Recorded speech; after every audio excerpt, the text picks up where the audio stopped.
Hello দর্শক বন্ধুরা, সবাইকে ওয়েলকাম। আজকে আমার চ্যানেলে ওয়ার্ল্ড অফ পাঁচ ফোড়নে নিয়ে এসেছি দারুণ সুন্দর শীতকালীন সবজি দিয়ে পালং শাকের একটা ঘন্ট। শীত এখনও পুরোপুরি চলে যায়নি, তাই যাওয়ার আগে এই রেসিপিটা একবার অবশ্য খেয়ে নিন, নয়তো আফসোস রয়ে যাবে। এর জন্যে আর কিছুই লাগবে না, গরম গরম ভাতের সঙ্গে এই রেসিপিটা থাকলে হেলদিও হবে আর খেতেও টেস্টি। গরম ভাত যেন এটা দিয়েই খাওয়া হয়ে যাবে। চলুন আর দেরি না করে রেসিপিটা স্টার্ট করে দিচ্ছি। এর জন্য অবশ্যই লাগবে আমাদের সবার প্রথমে পালং শাক। আমি এখানে এক বাঞ্চ পালং শাক ভালো করে ধুয়ে পরিষ্কার করে রেখেছিলাম। এবারে এটাকে একটুখানি রাফলি চপ করে নিচ্ছি। একটু রাফলি চপ করলেই হবে, বেশি বড় যাতে পাতাটা না থাকে সেটা দেখে নিতে হবে। আর ডাঁটা সহ পালং শাক থাকলে দারুণ খেতে হয়। এবারে এটাকে ট্রান্সফার করে দিচ্ছি একটা ঝুড়ির মধ্যে, আবারও একবার ওয়াশ আউট করে নেব ভালো করে। আর কি কি আমাদের এখানে ইনগ্রিডিয়েন্টস লাগছে দেখে নিই। নিয়েছি এখানে একটা টমেটো কুচি, একটা হাফ পেঁয়াজ কুচি, একটু রসুন, আর নিয়েছি একটা শুকনো লঙ্কা। এরপরে আমাদের আরও কিছু সবজি লাগবে।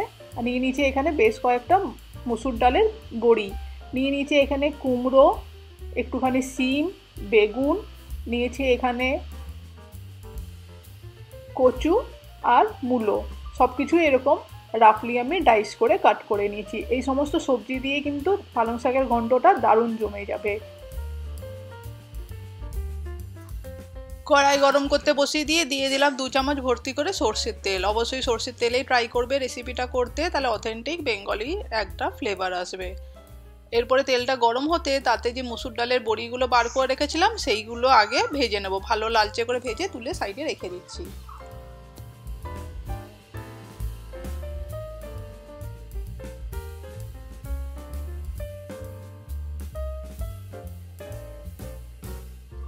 তেলে একটা শুকনো লঙ্কা ফাটিয়ে দিয়ে দিলাম, আর তার সঙ্গে দিয়ে দিচ্ছি আমি 1 চামচ ভর্তি করে 5 ফোড়ন। ফোড়নটা থেকে একটা সুন্দর একটা মিষ্টি গন্ধ আসবে যখন 30-40 সেকেন্ড পরে, তখন আগে থেকে কুচিয়ে রাখা রসুনটা দিয়ে দিচ্ছি। আর রসুনের সঙ্গেই দিয়ে দেবো পেঁয়াজ কুচিও। পেঁয়াজ আর রসুনটাকে 1 মিনিট ধরে ভালো করে ভেজে নেব।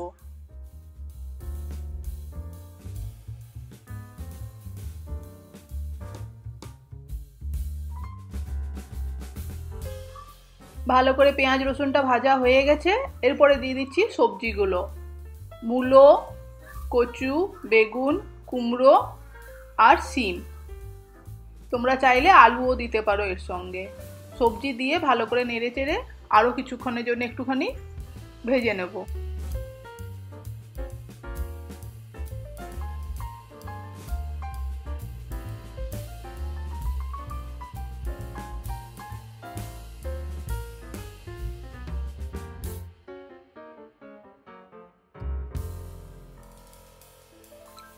সবজিটা একটু 2 মিনিটে নেড়ে নিয়েছি। এরপরে দিয়ে দিচ্ছি এখানে হাফ স্পুন হলুদ গুঁড়ো, আর দিয়ে দিচ্ছি 1 চামচ আমি এখানে নুনটা নিজেদের টেস্ট অনুযায়ী একটু বাড়িয়ে কমিয়ে নিতে পারো। নুন আর হলুদটা দিয়ে ভালো করে নেড়ে চেড়ে সবজিটাকে আরও একটুখানি কষিয়ে নেবো। সবজিটা যতক্ষণ না হাফ কুক হচ্ছে ততক্ষণ আমাদেরকে এটা রান্না করতে হবে।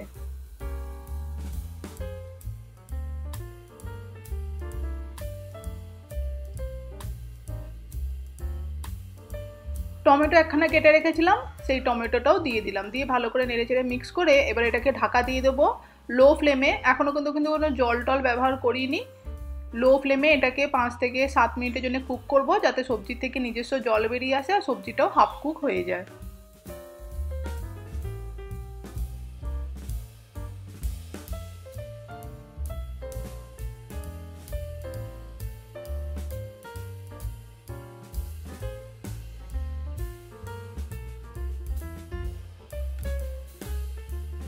সবজি মোটামুটি হাফ সেদ্ধ হয়ে গেছে। এই সময় দিয়ে দিচ্ছি কেটে রাখা পালং শাকটা। পালং শাকটাকে দিয়ে সঙ্গে সঙ্গে কিন্তু নাড়বো না, তাহলে কিন্তু দেখবে ভালো করে মিক্স করা যায় না, শাকটা অনেক সময় কড়াই থেকে পড়ে যায়। এই জন্য পালং শাকটা দিয়ে সঙ্গে সঙ্গে কিন্তু ঢাকা দিয়ে দেবো। এই ট্রিক্সটা ফলো করবে, দেখবে শাকটা খুব সুন্দর 2 মিনিটের জন্য ঢাকা দেওয়ার জন্য খুব সুন্দর একটুখানি নরম হয়ে একটুখানি কমে আসবে। তখন নাড়লে শাকটা পড়েও যাবে না, ভালো করে মিক্স করা যাবে সবজির সঙ্গে। এবং সবজি আর শাক থেকে খুব সুন্দর কিন্তু জল বেরিয়েছে। এই রেসিপিতে কিন্তু আমি এক্সট্রা কোনো জল ব্যবহার করিনি।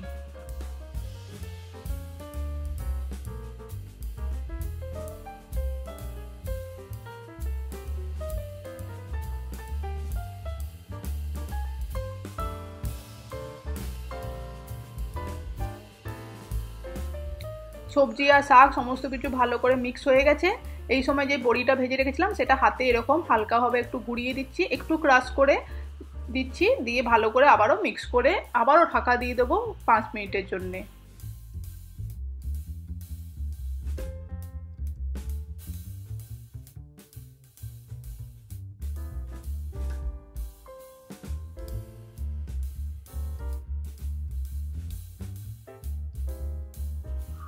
সবজি আর শাক 5 মিনিট ঢাকা দেওয়ার জন্য একদম কমপ্লিটলি সেদ্ধ হয়ে গেছে।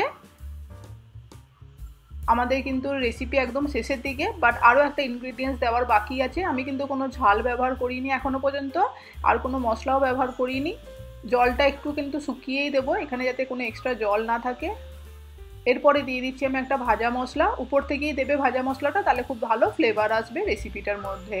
দিয়ে দিচ্ছি শুকনো লঙ্কা আর জিরে, শুকনো কড়াই ভেজে জাস্ট গ্রাইন্ড করে নিয়েছি, সেই পাউডারটা দিয়ে দিলাম 1 থেকে 1.5 চামচ, দিয়ে ভালো করে নেড়েচেড়ে মিক্স করে দিচ্ছি। এটাতেই খুব সুন্দর একটা ফ্লেভার এবং ঝালটাও চলে আসবে সবজির মধ্যে।